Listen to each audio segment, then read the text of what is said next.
इन दिनों देश में एक ही चर्चा है। हाल ही में भारतीय जनता पार्टी ने देश के 3 राज्यों में प्रचंड जीत हासिल की है और देश से इतर हिमाचल प्रदेश में चर्चा है मुख्यमंत्री सुखविंदर सिंह के नेतृत्व वाली सरकार के 1 साल पूरा होने की। सरकार 11 दिसंबर को 1 साल पूरा करने जा रही है और इसी दिन को भारतीय जनता पार्टी आक्रोश दिवस के रूप में मना रही है। हमारे साथ बात करने के लिए मौजूद हैं हिमाचल बीजेपी के अध्यक्ष डॉक्टर राजीव बिंदल। आप लोगों ने फैसला लिया कि अब इसे आक्रोश दिवस के रूप में मनाया जाएगा, लेकिन सरकार तो दावा कर रही है कि जो 1 साल है ये व्यवस्था परिवर्तन वाला साल है और नए दौर वाला साल है और बेहतरीन काम सरकार ने इसे 1 साल में किया। 1 साल हो गया हिमाचल प्रदेश में कांग्रेस पार्टी की सरकार श्री सुखविंदर सिंह सुक्खू जी के नेतृत्व में चल रही है और हमें भी मीडिया के माध्यम से जानकारी मिली कि वो लोग इसको जश्न के रूप में मना रहे हैं और ऐसा भी सुनने को मिला कि श्रीमती प्रियंका जी को भी बुला रहे हैं। तो हमारा तो सवाल बहन प्रियंका जी से रहेगा कि वो बहुत ज़ोर से गारंटी देके गई थी कि 1 लाख नौकरियां पहली कैबिनेट में सरकारी नौकरियां देंगे। रिकॉर्डेड वर्जन हमारे पास है। उन्होंने कहा 70,000 पद खाली हैं, 30,000 पद सृजित करेंगे और 1 लाख नौकरियां हम देंगे। तब वो पहली कैबिनेट तो आई नहीं, 1 साल हो गया। 5 लाख बेरोजगारों को रोजगार देने की बात पहली कैबिनेट के लिए कही थी। 22 लाख बहनों को 1500 रुपये महीना देंगे, ऐसी बात भी कही थी।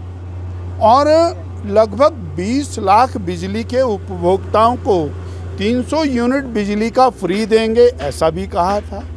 और 20-22 लाख किसानों से 10 लीटर दूध 100 रुपये लीटर में खरीदेंगे, गोबर भी खरीदेंगे और जाने क्या क्या जो इनके दिमाग में आया वो इन्होंने गारंटियां दे दी।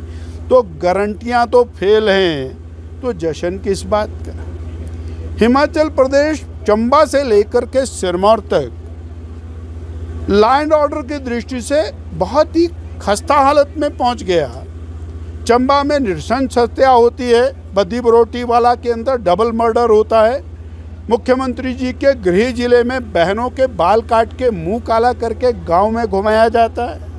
मुख्यमंत्री जी के गृह जिले में NIT के छात्रों के साथ किस प्रकार नशे की खेप वहाँ पाई जाती है और हमारा एक युवा साथी और उसमें उसको अपना जीवन समाप्त हो जाता है। जिसका हम बिगड़ती कानून व्यवस्था का जश्न मनाएंगे क्या हम?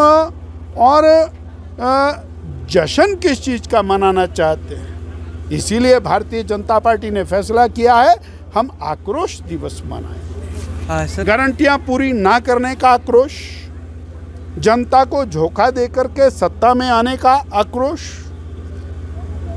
बिगड़ती कानून व्यवस्था को लेकर के आक्रोश, किसान बागवान उसको धोखा देने का।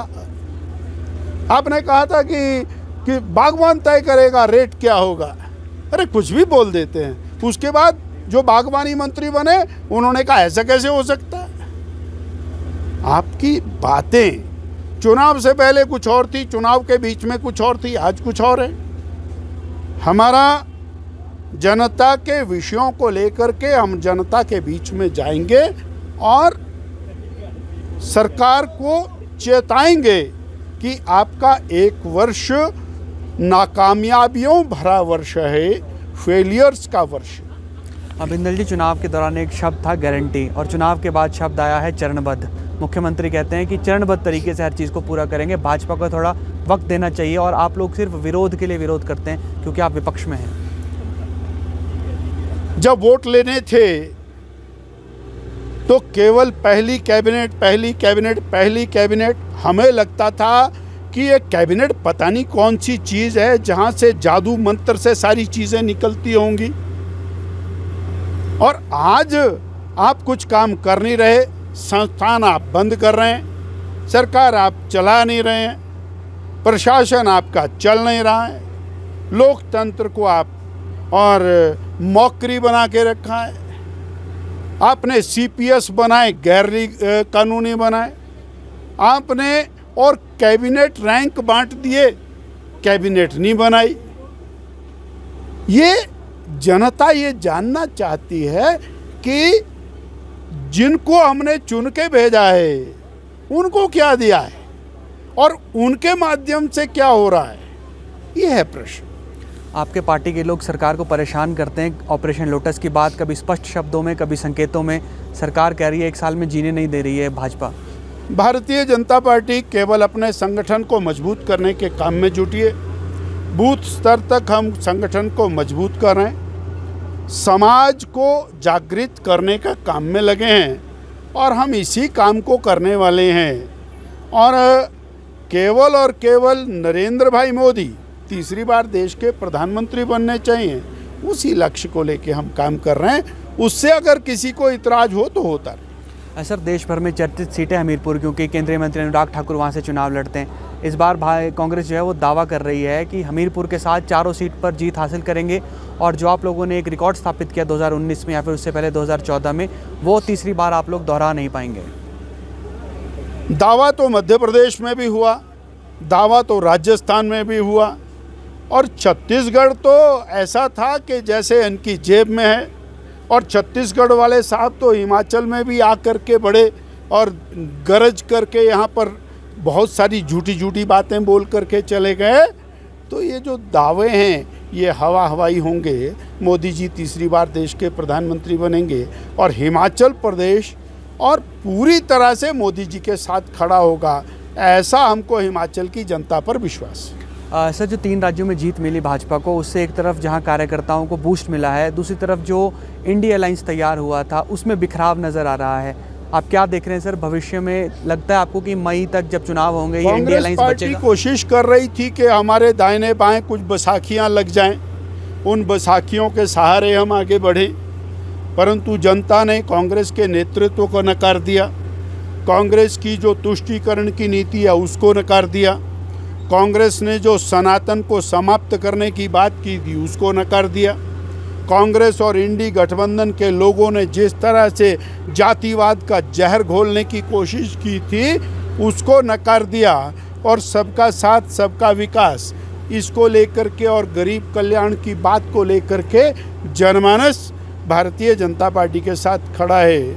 और जहाँ तक इंडी गठबंधन का सवाल है, वो अपने आप को बचाने के लिए, अपने परिवारों को बचाने के लिए इकट्ठे हुए हैं, और वो कितने दिन इकट्ठे रहेंगे ये तो सवाल।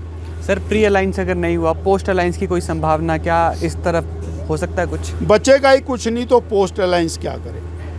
2019 में राफेल का मामला राहुल गांधी लगातार उठाते रहे। अब 2024 के चुनाव से पहले एक जाति आधारित जनगणना और दूसरा अडानी का मामला लगातार वो उठाते हैं। इस बारे में सर आपका क्या मानना है? उन दोनों चीज़ों के ऊपर भारत की जनता ने जवाब दे दिया है और सब कुछ मालूम हो गया है।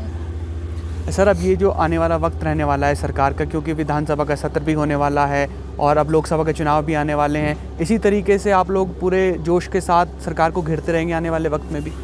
हमारा काम सरकार को घेरना नहीं है, हमारा काम है जनमानस की आवाज़ को उठाना, जनता के मुद्दों को उठाना, उनकी मांग को उठाना, उनकी समस्याओं को उजागरित करना। सरकार अपना काम कर रही है, हम उनको कभी नहीं छेड़ते। लेकिन सर वो परेशान है आप लोगों से। वो परेशान इसलिए हैं कि वो जनता को वो डिलीवरी नहीं दे पा रहे, जो जनता के लिए काम करने चाहिए थे वो नहीं कर पा रहे, और वो परेशान होंगे, अपने साथियों से होंगे, बीजेपी से नहीं। सर, आपने समय दिया, आपका शुक्रिया। बहुत बहुत धन्यवाद, शुक्रिया। हिमाचल बीजेपी के अध्यक्ष डॉक्टर राजीव बिंदल हमारे साथ थे, और मुख्यमंत्री सुखविंदर सिंह के नेतृत्व वाली सरकार का जो 1 साल है इसे पूरी तरीके से विफल करार दिया है, और साथ ही जो ऑपरेशन लोटस को लेकर चर्चाएं चल रही है उसे भी डॉक्टर बिंदल ने पूरी तरह से फिलहाल के लिए तो नकार दिया है। फिलहाल के लिए इतना ही। आप जुड़े रहिए ABP लाइव के साथ।